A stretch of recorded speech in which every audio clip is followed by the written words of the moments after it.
We often talk about friendship as if it's something we stumble upon, like a treasure buried in the sand, waiting for us to discover it. But friendship doesn't work like that. It isn't something you find, it's something you build. It's not magic, it's work. It's the quiet, steady, and sometimes uncomfortable process of showing up, again and again, for another human being. You see, the reason so many people feel disappointed in their relationships isn't because they lack opportunities to connect, but because they expect friendship to arrive fully formed. They expect chemistry to replace commitment. But the truth is, even the most meaningful friendships are born out of small, consistent acts. A text that checks in, a conversation that goes a little deeper, a moment when someone chooses to stay instead of leaving. Over time, those moments become a bond. We're taught from an early age to look for friends who make us feel good. But real friendship isn't always comfortable. It's not built on constant agreement or surface-level harmony. It's built on truth, and truth, by nature, is not always easy. The best friendships are the ones that challenge us, the ones that force us to confront who we are, how we behave, and what we believe. Because good friends don't just make us feel loved, they make us grow. Building friendship requires vulnerability. It requires the courage to reveal who we are without knowing how the other person will respond. It requires patience to accept that closeness doesn't happen overnight. And it requires generosity, not just of time, but of empathy, of forgiveness, of understanding. We all carry stories, insecurities, and wounds that shape how we connect. When we choose to build friendship, we're really saying, I see you, I accept you, and I'm willing to walk beside you while you figure life out. But here's the paradox: the more we chase friendships for validation, the less authentic they become. When connection becomes a means to feel significant, it loses its depth. Friendship is not a transaction. It's an act of investment. You don't give because you expect something back. You give because you believe in the person beside you. And maybe that's the real secret. Friendship doesn't happen when we find the right people. It happens when we become the kind of people who are worth finding. Because, in the end, the quality of our friendships will never exceed the quality of our character.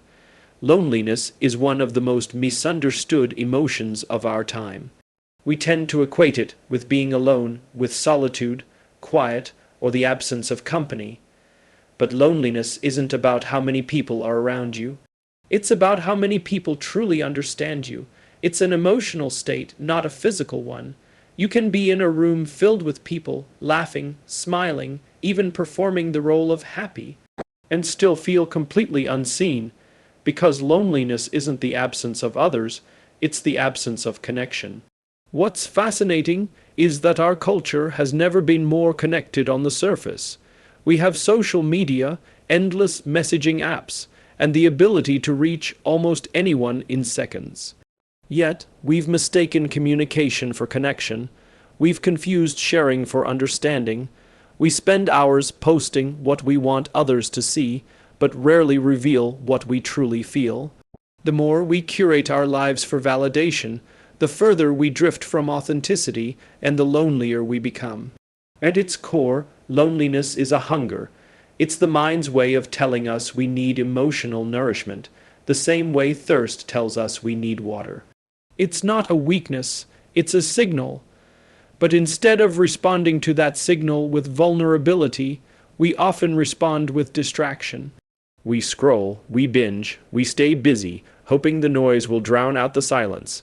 Yet the silence always returns. Because what we're really missing isn't activity, it's understanding. Understanding comes from being known, not for what we achieve or portray, but for who we are beneath the layers. And that kind of knowing requires risk.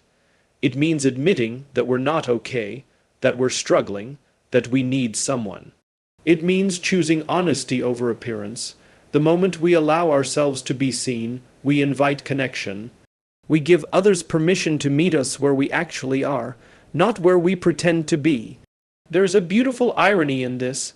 The thing that cures loneliness is often the very thing we fear most: vulnerability. Because to end loneliness, we have to show someone the parts of ourselves we've spent years trying to hide. But when we do, something extraordinary happens. We realize that we were never truly alone. We were just unseen. So maybe the question isn't, who will understand me? Maybe it's, am I willing to be understood? Because connection begins the moment we stop performing and start being real. Vulnerability is one of those words that makes people uncomfortable. We admire it when others show it, yet we resist it in ourselves. We've been conditioned to believe that vulnerability is a weakness, something to hide, something that exposes us to judgment or rejection. But in reality, vulnerability is not weakness at all. It's courage in its most honest form. It's the willingness to be seen without knowing how others will respond. And that is strength. The truth is, most of us spend our lives constructing armor. We build walls of humor, intellect, success, or confidence to protect ourselves from the possibility of being hurt. But here's the paradox. The walls we build to keep pain out also keep connection out. You can't selectively block emotion. If you numb the fear of rejection, you also numb the joy of being accepted. If you hide your wounds, you also hide the very parts that make you human enough to be loved. What makes vulnerability so powerful is that it invites authenticity. It creates a bridge between isolation and intimacy. When we have the courage to say, I don't have it all figured out, we open the door for someone else to say, me neither.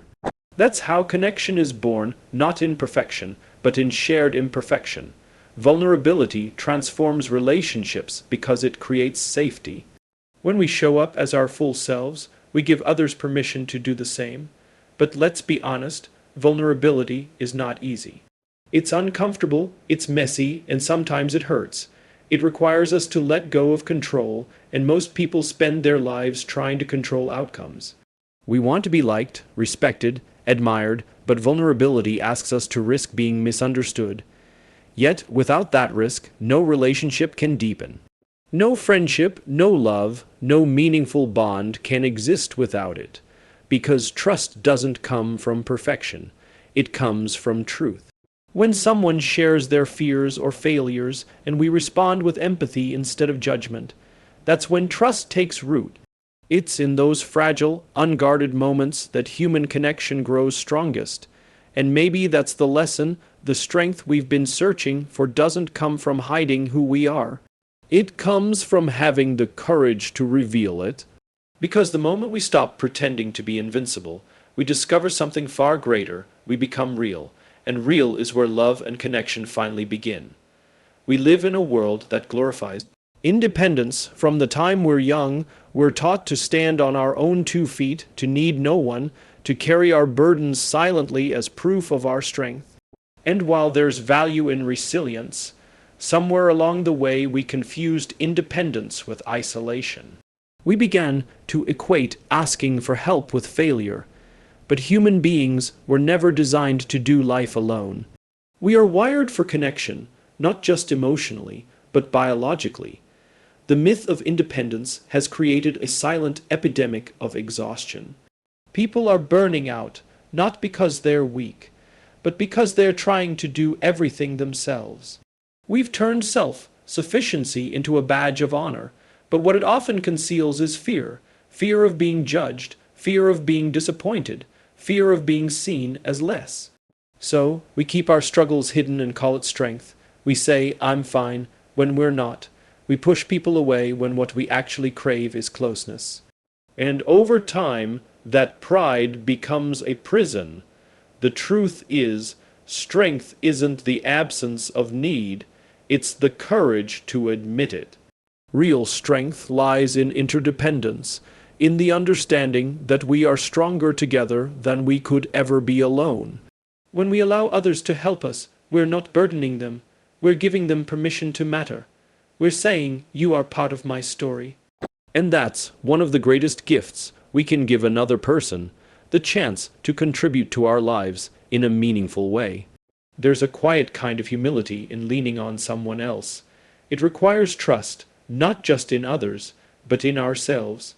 It means believing that we are worthy of support, that we don't have to earn care or prove our value through endurance. That's a hard lesson to learn in a culture obsessed with self-made success. But if you look closely, no one is truly self-made. Every achievement, every breakthrough, every moment of triumph is built on invisible shoulders, mentors, friends, family, even strangers who offered kindness when we needed it most. So maybe it's time we redefine strength, not as carrying the weight of the world alone, but as having the wisdom to share it. Because the measure of a fulfilled life isn't how much we can handle by ourselves, it's how deeply we allow ourselves to connect. And when we finally understand that, we stop trying to prove our independence and start living our humanity. Laughter is one of the most underrated indicators of human connection. It's more than a reaction to something funny, it's a signal of trust, a shared understanding that transcends words. When two people laugh together, they're not just exchanging amusement, they're saying, "I feel safe with you." Because laughter doesn't happen in fear. It doesn't happen when we're guarded. It happens when the walls come down, even for a moment, and we allow joy to surface. You can tell a lot about the health of a relationship by the kind of laughter that lives within it. There's polite laughter, the kind that fills space but not hearts, and then there's the genuine kind, the deep, unfiltered kind that erupts from the gut, that leaves you breathless and teary-eyed. That kind of laughter isn't planned. It's spontaneous, it's real, and it only exists where there's trust. What's interesting is that laughter often emerges in the very moments we least expect it, in tension, in difficulty, even in pain. Think about it. Some of the most meaningful moments with the people we love are when we find ourselves laughing through our struggles. Not because the pain isn't real, but because laughter reminds us that life is bigger than our suffering. It reminds us that joy can coexist with hardship, and that's the magic of it. Laughter is not the denial of pain, it's the defiance of it. In friendship, laughter acts as a release valve. It breaks down the seriousness of life and brings people back to their shared humanity. When we laugh with someone, we stop performing, we stop trying to impress, we simply exist together, unfiltered, authentic. It's one of the few moments in life when we're entirely present, and presence, as we know, is the foundation of all meaningful connection. There's also something profoundly healing about shared laughter. It's a reminder that joy isn't something we have to earn. It's something we share. When we laugh with others, we communicate acceptance. You belong here, exactly as you are. That's why laughter is more than sound. It's a form of emotional recognition. It says, "I see you, I understand you, and for this moment we're in sync." So maybe the goal isn't just to seek people who make us laugh, but to become the kind of people who help others feel safe enough to laugh freely. Because laughter, in its purest form, isn't just about humor, it's about connection. And sometimes the sound of shared laughter is the closest thing we'll ever hear to the sound of belonging. We live in an age obsessed with speed. Everything around us is designed for instant results, instant communication, instant gratification, instant success. And somewhere along the way, we began to expect relationships to follow the same pattern. We meet someone, feel a spark, and assume that connection will sustain itself. But human connection doesn't work like Wi-Fi. You can't just connect once and expect it to stay strong. Real connection requires time. It requires intention. It requires the slow, deliberate act of choosing someone again and again, even when it's inconvenient. The problem is that we often confuse interaction with investment. We mistake constant contact for closeness. But there's a difference between talking to someone and truly building something with them. Relationships, friendships, partnerships, even community are living systems. They need attention, they need nourishment, and like anything alive, if you neglect them long enough, they wither. Time is the ingredient that gives connection its depth. It's not just about how long you've known someone, it's about what you've been through together. Trust isn't built in comfort. It's built in moments of tension, misunderstanding, forgiveness, and persistence.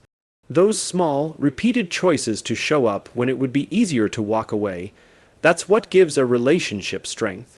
The truth is, we don't really know who someone is until time reveals it, and we can't expect depth without duration.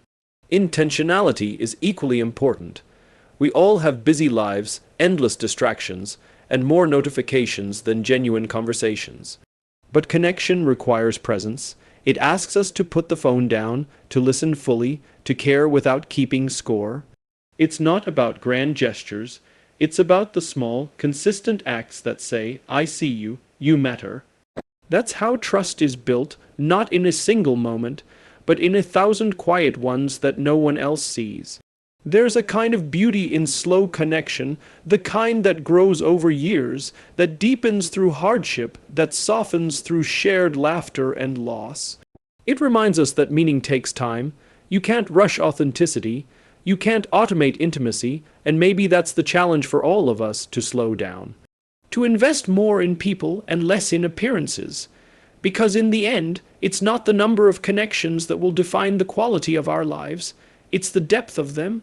So take your time, build slowly, because the connections that last aren't the ones formed in haste. They're the ones built with heart, with patience, and with intention.